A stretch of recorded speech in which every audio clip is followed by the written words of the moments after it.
Schadenfreude is a German word that translates to harm joy, and is defined as the feeling of pleasure or satisfaction derived from the misfortune of others.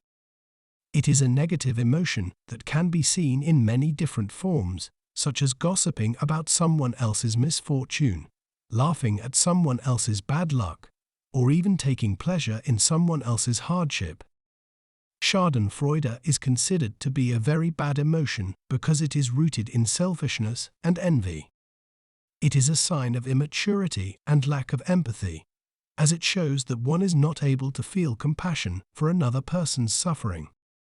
It also creates an unhealthy environment where people are more likely to be cruel and unkind to each other.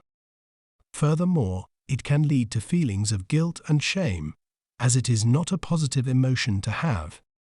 In conclusion, Schadenfreude is an emotion that should be avoided at all costs. Perhaps you have experienced this in certain circles. How did you deal with it?